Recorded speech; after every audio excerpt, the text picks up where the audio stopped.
This drone video shot by one of the residents shows what's at stake. 14 luxury homes, once valued in the millions, now next to worthless. The problem, sinkholes like this one have become more frequent as underground water eats away at unstable soil beneath roads and houses. Engineers say it's so bad, lives are now at risk. The people who are responsible for this debacle are the district, the developer, the provincial government. Engineers say a fix could cost more than the town's entire yearly budget of $12 million. Who's responsible? That hasn't been determined yet. And I think, today has been focused on, and the last week has been focused on making sure the residents are safe. Physically, we are going to a 500 square foot cabin. For now, this family has to grapple with leaving behind a home, upset their son was unable to gather all his belongings before they were shut out. And there's things that we can't take that are his things. It's just unbelievable. It's unclear if their home insurance will cover any of this. We're leaving here in disgrace, and we did nothing wrong. We bought a house in a subdivision that was approved by the district of Sechelt. For now, they simply have to walk away, with accountability for this mess apparently a long way off. Greg Rasmussen, CBC News, Sechelt, BC.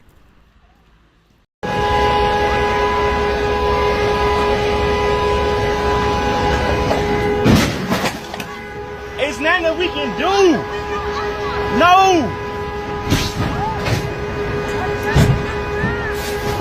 Oh my Lord. It's nothing we can do, man. We gotta get out. Come on, we gotta get out. Come on, we gotta get out. Wait, Tanika, wait. It's nothing you can do. It's best for you to stay in the truck, man. Oh my Lord. Fuck, man.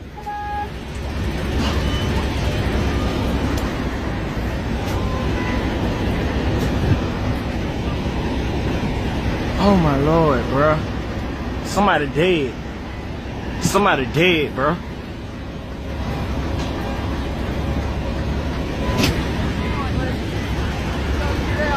Fuck, man. Oh my Lord. Shit still fucking happening, man.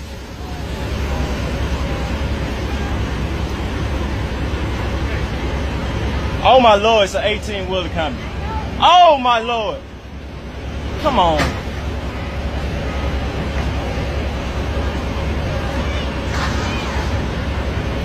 We safe, baby. We safe. This is our normally bone-dry arroyo. You can easily walk across this in normal times.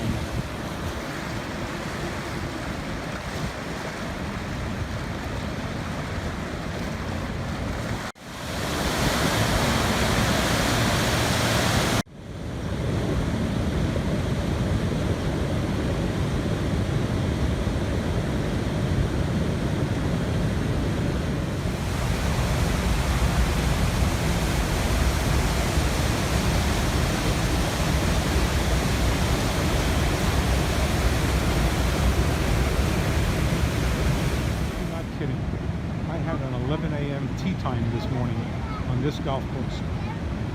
I didn't play. Looking down the #1 fairway.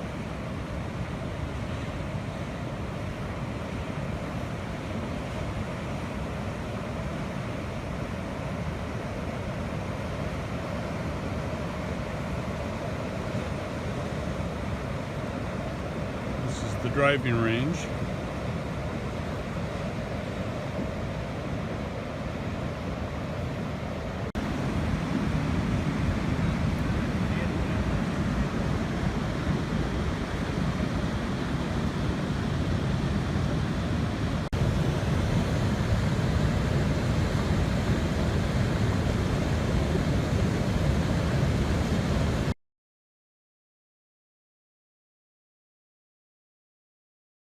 Ayan, nakababa na nga, oh. Makita eh. So ibababa ko pa dyan. Para siyang nag-apoy. Man, riot bands? Hindi. Ayun ang riot to. Fernando! San Fernando yan? Binidyo ba, Pe? Oo. Turo na ako siya.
Yo, they look like planes. Or maybe that's a star in the back and that is a plane. But it's just been suspended there for a long time.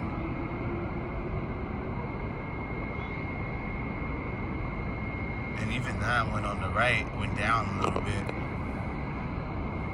I can't see no other lights with these three right here. And it looked like I thought they were planes, but it's not moving.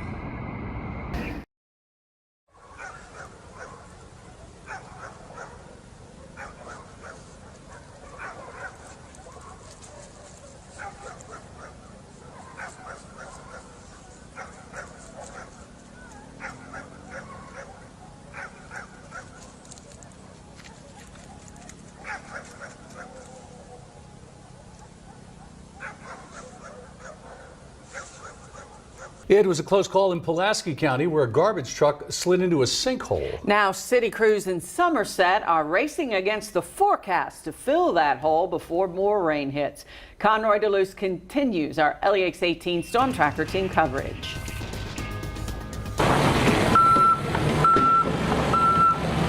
The turn onto South Vine Street from this parking lot looks a little different now than it did Monday morning. Well, I got a phone call from the garbage truck man. He said he fell in a little hole down here. So I come down here and yeah, he was in a little hole, okay. Once the driver got out safely and the truck was towed,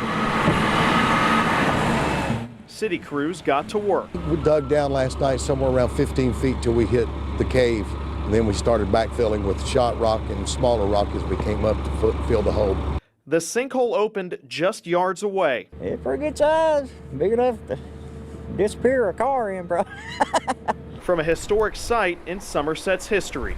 This is the general area of where the town was founded, and because it's called Town Springs because of the water supply that we had. And the water, of course, is our enemy in this regard as it has eroded the foundation of the earth.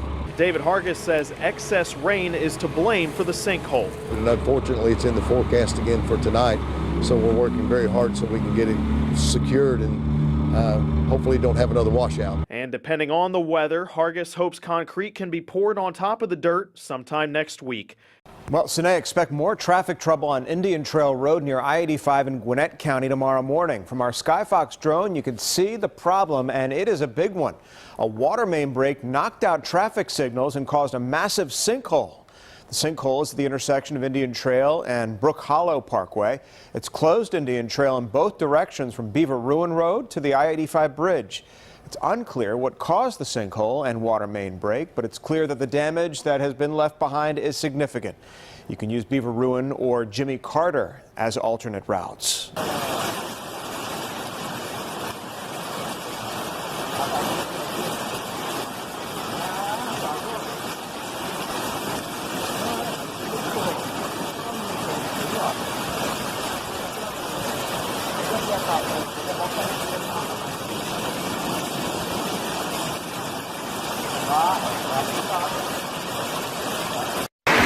Aí galera, vamos ver. Aí a Avenida L. Palermo aqui dentro da loja, ó. Correnteira super forte aqui, ó. Aí dá uma olhada como é que tá aí, ó.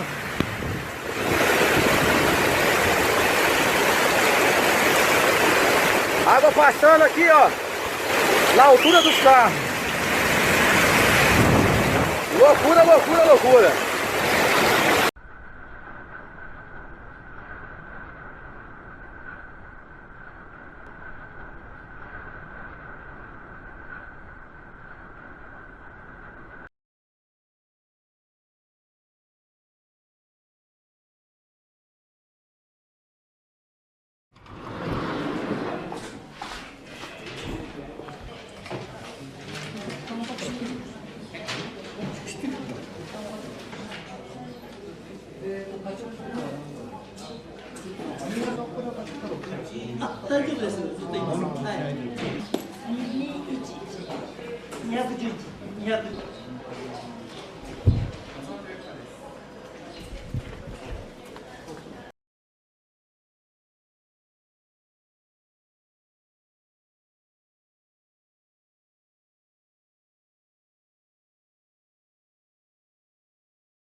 He didn't think nothing of it.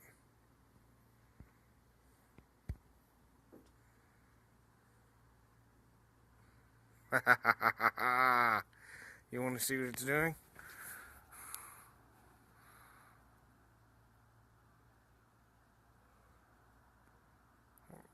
Well, now I got it on my phone.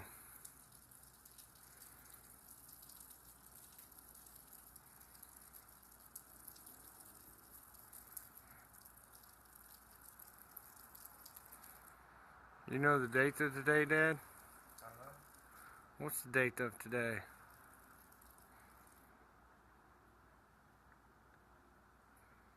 You notice shit looks like puffs of clouds of smoke or something on the side every once in a while. Mm-hmm.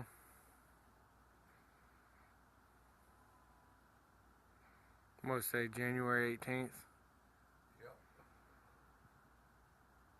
Busy Friday morning here, starting with that powerful new storm moving east, as we just said, bringing snow all the way to California and Las Vegas. If you don't believe us, take a look at this. A snowman in front of the iconic Las Vegas side, and that is a rare sight. Schools are shut down on a rare snow day. And Ginger, you're tracking it all. Good morning. Schools closed in LA. This has only happened the third time now since the 1970s. So you see those pictures of the palm trees just covered. I'm talking about inches of snow outside of Vegas itself. Malibu, California, you see either graupel or snow falling in the hills there. Now we'll see this storm impact folks from Denver to Virginia. Oh my God, it's snowing! It snowed in Los Angeles and the hills above Malibu, and even where Chris Harrison lives. The rare snow blanketing Southern California, Nevada, and Arizona. It was plowable snow near Lake Elsinore, California. And in Hollywood, just days before the Oscars, snow covering Sunset Boulevard. In Las Vegas, the most snow Sin City has seen in more than a decade. A 7.5 magnitude earthquake struck eastern Ecuador early Friday morning.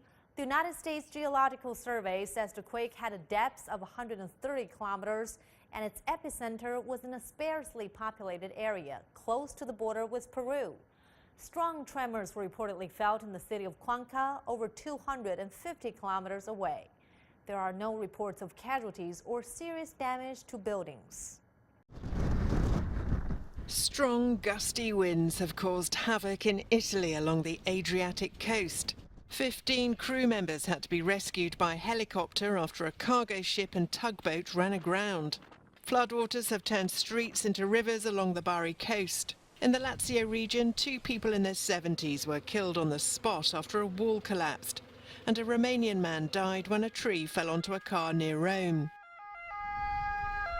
The gale-force winds with gusts hitting over 100 miles an hour swept along the Adriatic Sea, mangling roofs, toppling trees, disrupting traffic and shattering windows. It's a busy day for firemen cutting up the fallen trees. Unsafe walls and debris have been cordoned off for safety as the cleanup begins.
The powerful and dangerous storm striking much of the country this morning. The storm bringing blizzard conditions, dangerously high winds, and tornadoes. Yeah, more than 150 million Americans feeling this storm. Sam's Champion is standing by with your forecast. But let's start here with ABC's Marcus Moore, who's right there on the ground in hard-hit Columbus, Mississippi. Marcus, good morning. Well, Dan, good morning. It's an astonishing scene here in Columbus. Those violent winds, when they blew through on Saturday, leveled this building. And look at this, left just a couple of walls barely standing. Oh, there he is. Oh, my goodness, there he is. Overnight, severe weather pounding parts of the South. One possible tornado turning deadly in Mississippi. A driver capturing this funnel cloud forming and spinning near Columbus, where that suspected tornado touched down. All units take cover. All units take cover. Have a tornado funnel reported. Residents running into this store where they watched the strong winds and heavy rain pour down as the storm hit. The lights suddenly going dark. So we were just crouching down and just praying. ABC News confirming this morning at least one person was killed here. The damage devastating. Homes and businesses crumbled, debris everywhere. Trees and power lines knocked over, more than 4,000 now without power. A massive tree falling right onto this vehicle. Hey, God is good. I'm glad to be alive. And over 100 miles away, another possible twister spotted bringing a lightning show with it. In Tennessee, neighborhoods underwater. A month's worth of rain in just one day in Knoxville. The torrential downpours prompting dozens of rescues. And in the Midwest, the storm bringing blizzard conditions, creating dangerous roadways.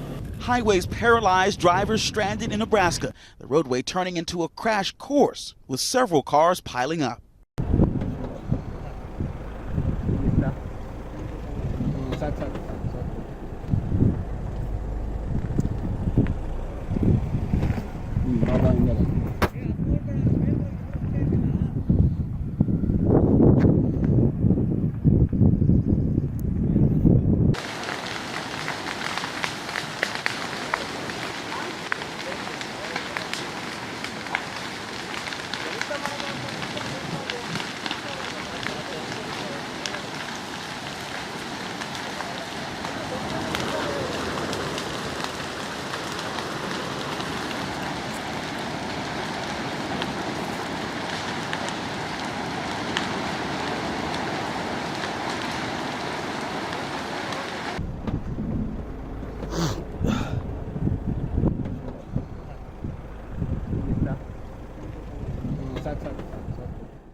Stretching from the coast to the mountains, a major storm is hitting Northern California this morning.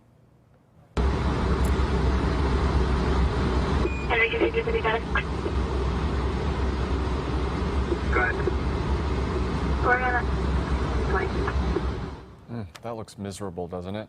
Yeah. Check out this video of blizzard-like conditions from the dash cam of a Nevada Highway Patrol vehicle. This was last night. The fierce winter storm is expected to bring 8 feet of snow to the Sierra Nevada. And the forecast also calls for wind gusts of more than 140 miles an hour. While snow is almost always a welcome sight at ski resorts, workers and skiers alike are getting a little tired of these marathon snowstorms. I mean, the snow is cool. Having the snow after is cool, but having 6 feet of snow fall on you in the span of a week? Yeah, 3 days, actually. 3 days is a little bit dreadful. Last week, we got so much snow that our door got snowed in, and we had to jump off the 3rd story and tunnel our way out like rodents because we got so much. Yeah, no thanks. That's tough. Yeah. The 2 days of nonstop rain is also expected to cause snow melt, triggering a flood watch in some areas. We begin with breaking news for you after a historic amount of rainfall that has caused flooding and landslides. The hits just keep on coming. Now there's a huge sinkhole to contend with in the Halls area. WATE 6 on Your Side reporter Gabriella Pagan is live on the scene. Gabriella, just how close have you been able to get? I want everyone to know, thank you, Lori, we are in a safe distance. This is a very deep sinkhole. We are at least 5 to 10 feet away from the white flags, which is the perimeter that we've been told to stay near. We've gotten special permission to go behind the yellow caution tape. My photographer is zooming into the sinkhole right now. The call for this came in from a nearby resident right around noon today. That is when Jim Snowden with Knox County came out to start surveying the land. It's at least 50 plus feet deep. That is very different from what investigators saw when they came out here. As I just mentioned, it was around noon when that tip from a nearby resident came in. As you mentioned, that historic rainfall. Water has been flowing through the bottom of this area underground, and that is essentially what creates a sinkhole. This is much different from what residents saw when they first reported it. Speaking of weather or strange. A good word to describe it. Yeah. There's something this morning that we want to show that one of our photographers captured in Collier. And so take a look at this. So it's like a beam of light. Yeah, Brian Smithmeyer was shooting something overnight and saw this. I think he very nearly was abducted by aliens. No, he was going not. on. Yes. No, he was. So Brian told me this morning that he actually followed this for about 10 minutes. He said he was leaving the scene of something. He thought at first that maybe it was like a church steeple. Right. And so he started following it, getting closer and closer. He took some video on the top of Green Tree Hill, finally got all the way up there. And he said that we got phone calls into KDKA. Yeah, people were calling KDKA about this. And so Ron Smiley to the rescue. Meteorologist Ron Smiley says that these are ice crystals in the atmosphere and that it is most likely the moon's reflecting on the ice crystals. But people were seeing it, people were calling into the newsroom. It looks to me like, when a car dealer opens up and they have those like beams of light to try to attract your attention. Yeah. It kind of looks like that. Do they still do that, car dealers? I don't know if they still do that. But yeah, what do you very say? interesting, very interesting stuff. Floodwater still causing problems in a Kingsport neighborhood where residents tonight say they can't even really get in or out of their driveways. Neighbors on Lockwood Road tell us that deep standing floodwater has remained there for days. Justin Soto took their concerns to Kingsport city leaders and learned another problem along the roadway is hindering water removal efforts. Well, city leaders tell me that a sinkhole is to blame, and with more rain than we're used to here recently in the Tri-Cities, it's caused quite the problem, and it's a problem they've been working to address for several years. I never thought that I would want to purchase a boat, but I've needed it lately. We couldn't get out of our driveway. Nancy Crumley says flooding on Lockwood Road has been this bad for days. It came up to the top of the brick pillar, and it's slowly subsiding now, but in places it's 6 to 8 feet deep. She's had to park further down the street. Today's the first day that we've been able to drive through it. And with recent heavy rains, it's been a nuisance. Probably in this month, it's had 4 or 5 times. Where it's flooded. Yeah. Chris and Amber Forrester live next door. This is definitely a lot higher. It's probably about 4 or 5 feet higher than it usually is. Neighbors are hopeful more can be done than the pumps already installed on the street. And it is frustrating, especially if you feel like there's something that could be done. The extent of the natural drainage retention pond basically that goes to the sinkhole. The sinkhole's actually over here. Kingsport City Manager Jeff Fleming says that the sinkhole here is doing what it's meant to do. We have experienced the worst rainfall that we've had in probably 150 years. And so we can't pump any faster than, than the water's coming back up. We are very empathetic to our citizens. Hate that they're going through this. And he wants the neighborhood to know the city is working on the problem. Would urge folks to bear with us. The water will go down. We will clean up the mess, and we'll all get back to normal. Floods have forced thousands from their homes in Northern California. The Russian River is overflowing and still rising. Meg Oliver is in a town tonight that is surrounded. Jeff, the Russian River is rising so fast. Homes are surrounded, cars are submerged, and the town is now virtually an island cut off in every direction. Guerneville, a resort town 75 miles north of San Francisco in California's wine country, is just one of scores of communities in trouble here. The river along its south side is expected to crest at 46.1 feet at 9 p.m. here. That's 14 feet above flood stage and the biggest flood here in 22 years. Fallen trees, down power lines, and stranded residents are taxing first responders and their resources. Do you even have boots on? No. Darren Dempsey walked more than a quarter of a mile to make sure everyone he knew was okay. How far did you have to walk to get to your boss's house? Pat's gas station. And he's okay? Yeah, he's fine. Okay, so are you going to go back to check on him again? I'm going to get my kayak. Evacuations were ordered from more than 24 towns along the Russian River. Jeff, for the residents who decided to stay here, they could be trapped for at least another day. Wow. Meg Oliver, thank you very much.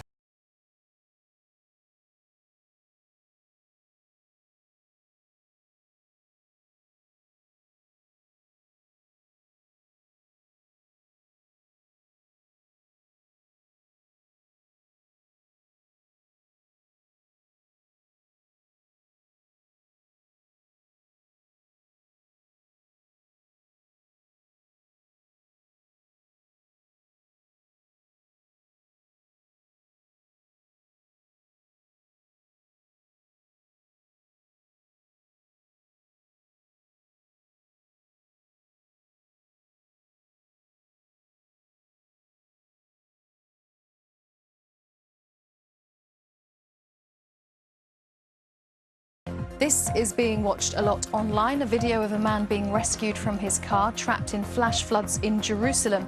Heavy rainfall has caused flooding in Israel and in Jordan, where motorists were forced to abandon their cars. Last year, similar weather conditions killed more than 20 people.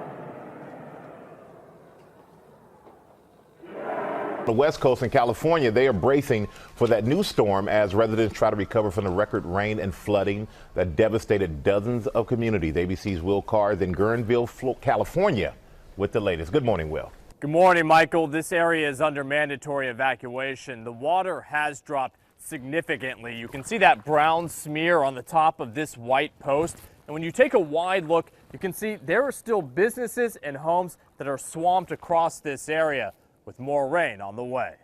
The heart of wine country is drowning in damage after floodwaters drenched Sonoma County, killing at least one person who was swept away. more than 20 inches of rain pounded the area. Streets filled with murky, sewage-infested water. Rescue crews on boats continue to search submerged neighborhoods looking for stranded residents. How many people have you guys evacuated?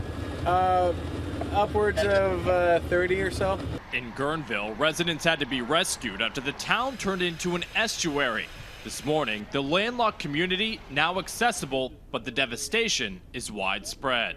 The Russian River swelled and then crested at more than 45 feet. That's the highest it's been in more than 2 decades. More than 2,000 homes have flooded along with countless cars. You're waving to your mom, That's my mom across a over there. road that's covered in water. Yeah. It has to be a little surreal for you. It's a little surreal because usually I'm on the other end. Residents have been cut off from their loved ones and their properties for more than 24 hours. Now that the water is going down, this is sad. Many are returning to see what's left.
I'm Jody Myman. I'm the Emergency Management Director here for Louisville and Jefferson County. I've also got Charles Park from the Mega Cavern and John Walzak, the Director of the Louisville Zoo as well. So you're here obviously because we found something about 8:30 this morning. The Louisville Zoo on their normal walk around determined that they had a very large sinkhole that was not present yesterday. They started to make notifications. They notified emergency management very shortly after that. We responded. One of the bigger concerns that we had was if there was any utilities in the area. And so we've got Louisville Water, MSD, and LG&E on the scene as well. And they're determining, at this time, we don't think that there's anything affected, but they are determining if there is, if it's further out or there's any issues further out, that we will we'll look at that. Obviously, they were in contact before I arrived with the Mega Cavern. They detected some type of activity through noise monitoring that they have, and per their SOP, they shut down the Mega Cavern today until some inspectors could get on site and actually go into the area, both the unoccupied and occupied area, to see if there was anything that happened.